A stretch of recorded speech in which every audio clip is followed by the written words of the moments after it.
Okay, let's talk about competition shooters for a while here.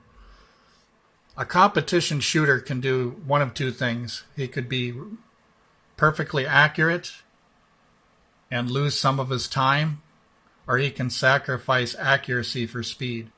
And typically what we're seeing in the competition shooting sports almost always is the speed, the lightning speed that they're going, that they do and are willing to sacrifice accuracy for speed because they know that their speed, they can actually win the trophy and beat the other guy. But we have to think of this in realistic terms here. For instance, a lot of you know the A zone would be somewhere in here, but even the A zone isn't realistic. We have the heart here, which is, say, probably 4 inches, and it's a little offset here. And you have the artery network right here and here. Now let's say that the competition shooter does a double tap. Let's analyze this, okay, in realistic terms. Okay, he just did a double tap, and look at the group. It's 8 inches from here to here, that shot group of that pair.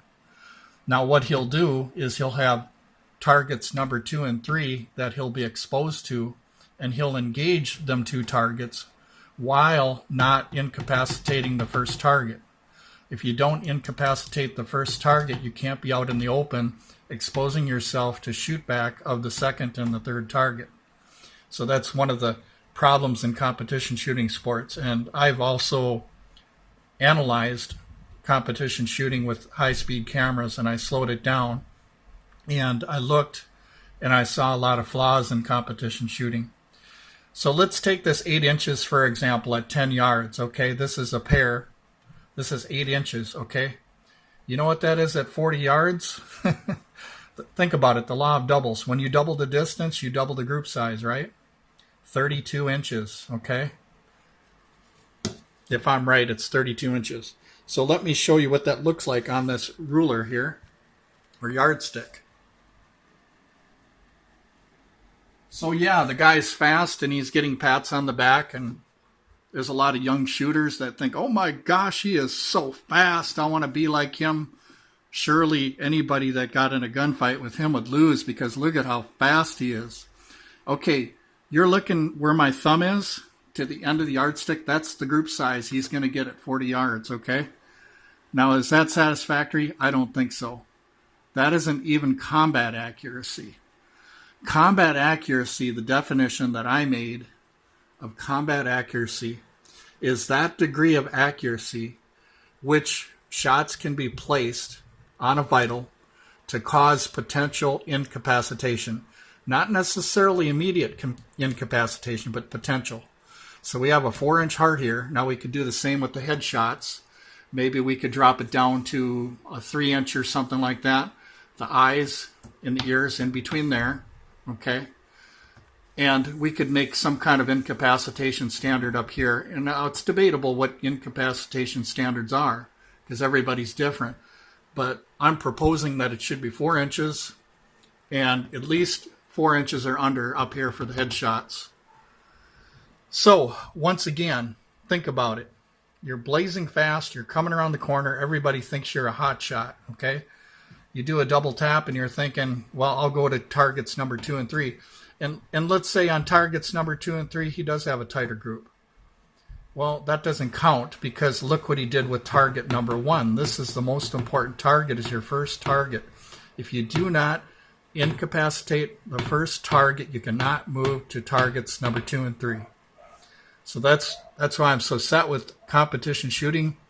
And even Ken Hackathorn on the Wilson Combat channel, he was talking about the speed thing, these timers and stuff. Everybody's gotten so obsessed with speed and worship these timers, and you know, he's been saying what I've been saying for decades: accuracy first, then speed. If you're accurate and you're slow for this area right here, gradually pick up the pace till you learn your tempo. There's a certain cadence that we all shoot. My cadence and speed will be different than yours. But my cadence, I'm going to be right, and I'm going to make sure that I make them good hits, even if I'm slower. Okay? So everybody has to learn their own cadence of when they're throwing their shots. When you start throwing your shots, slow down a little bit. for a 4-inch target. Now, if your pistol isn't accurate enough to hit the 4-inch target, that's understandable. But go for the next size, maybe 5 inches or something like that. Because if the pistol isn't accurate enough, obviously you're not going to be able to hit this. But at least you can have some kind of incapacitation standard to work in for your pistol's accuracy. So the thing is that, yes, maybe there isn't going to be a 40-yard shot, but we don't know that. That could be a possibility. But the thing is that the mindset and the habits that we develop going fast and just ignoring accuracy altogether, that same mindset gets carried out in the street, and it has been with law enforcement that have done tactical shooting and stuff that's similar to this high-speed competition shooting. And it's been shown that they fire a lot of shots and they don't hit anything. Why is that? Why is it that guys with revolvers back in the day could hit everything with a heavier trigger pull and less ammunition? And why is it that when semi-autos came around, you had a bushel of bullets underneath your gun and you couldn't hit anything? The reason is because we take capacity for granted. We think that capacity is king. We take it for granted so much that we don't learn how to conserve. We don't learn how to think, okay, I've only got 5 or 6 shot revolver, and I've got to make this thing count. I got to make sure that I'm making good hits. I got to make sure I take cover, stuff like that. So the problem is when you give somebody too much of something, they take it for granted. And this is what ammunition has done to the law enforcement world and a lot of other people too, even in home defense situations and private citizen defense situations. You take it for granted because you have too much for it. You have too much of it, you take for granted. When what we need to do is we need to limit our ammunition on doing our drills so that we can assume, even though we have a semi-auto, load it up with, say, 5 or 6 rounds and engage 3 targets and engage them correctly and accurately, rather than loading up your gun with 17, 20-some rounds and just going ba-bang, bang, ba-bang, bang, bang, bang, bang, and stuff like that. You're wasting ammunition. Learn how to do good with 5 shots or 6 shots first and be 100% accurate. That's why sometimes it's nice to take your semi-auto and just put 5 or 6 rounds in it so you can simulate what it's like for a person that had a revolver, what they had to go through. Now, I do know that there's reloads, and I do know that in a defense situation, you're going to go to cover and you're going to stay with your cover and shoot to defend. And that is totally different than law enforcement and military and a sheepdog. Totally different. It's very rare that you'll have to be a sheepdog and try to save somebody else's life. Very, very rare. But the thing is that we have to understand that there's a difference between military and law enforcement, because the private citizen is not required to get into an additional gunfight. They're not required to go from cover to cover, running towards the attacker or the threat or the suspect, whereas police are obligated to go. That's part of their job. Whereas you and me, we can just go backwards with cover rather than going forward and just defend where our cover is, shooting when we need to, and just getting extracted out of that situation. So there's a lot of misconceptions in the shooting world because everybody's lumping in law enforcement and military and even doing defensive training based on that, rather than based on more real-world scenarios where a private citizen, when they take cover and they get away and extract themselves, that usually they're successful in a defense situation. Very rarely will a threat chase a private citizen that's shooting at them. Very rarely will they chase you. Usually, most gunfights usually only last a few seconds. You usually run out of time before you run out of ammo, and everybody scatters. So that zombie thing, for the most part, it isn't very likely. It's extremely rare. The chances of you having some zombie guy that comes at you and chases you and won't stop, the chances of that, it's more likely you get struck by lightning, or you and one of your relatives wins the lottery at the same time. So the chances are very rare. The reason why is because you have a pistol. The reason why is because you have ammunition in your pistol. The reason why is because most people, even if they take a shot that's not vital, usually it will cause them to flee or think about another attack. But we want to get in our mindset that accuracy comes before speed. And some people say, well, if you keep shooting small targets like this, then in a real situation, you'll be slower. No, nonsense. You're going to be fast, believe me. If your norm is hitting this all the time, okay, think about it. If your norm is hitting this fast all the time, being perfect, okay, then in a real situation, yeah, you're going to be a little sloppy, but your shots are going to go here, here, and maybe one in the heart, like that. But if you practice like these competition shooters like this, and you get a mindset of this going, then that's what your shots are going to look like in the real world.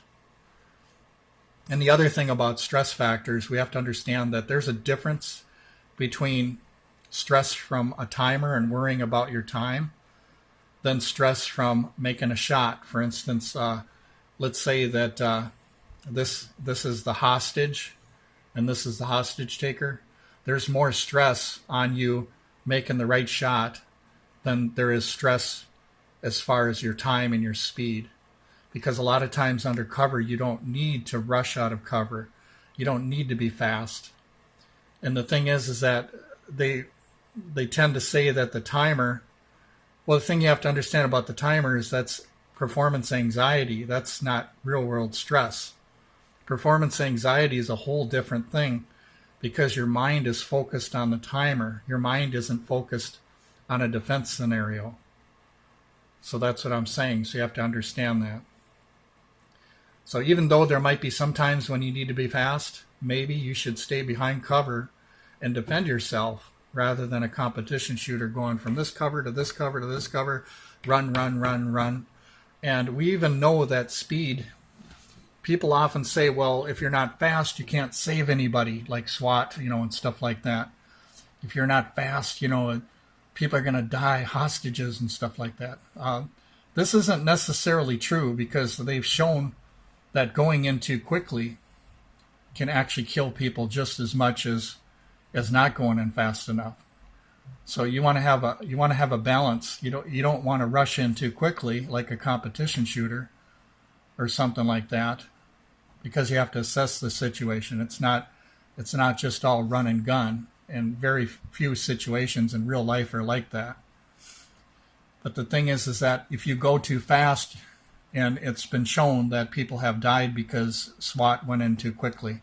But you don't hear that in the news that much. The only time you hear things in the news is when SWAT is successful. But when they're unsuccessful, you don't hear a whole lot about it.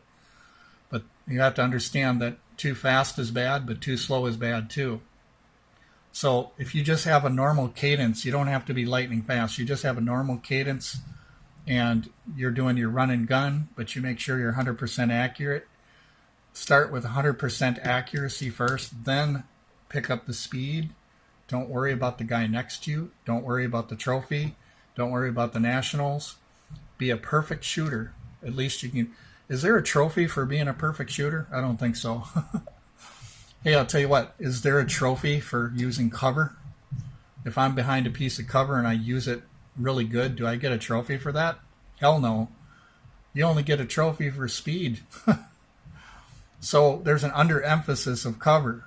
And the reason we know that, not just in the private sector, but law enforcement like Dennis Tueller, he said that 70% of police officers die because they're out of the pocket and they're out in the open. They're not asking themselves, where's my tree?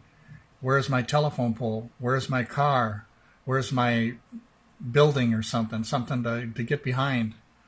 They're not asking that. They're out in the open like a competition shooter with 3 targets going boom, boom, boom, boom, boom, boom. And it looks like this right here, okay, wide groups and stuff like that. So we need to get back to some realistic times here in the shooting community and start doing things right. But anyway, thank you very much for watching the video.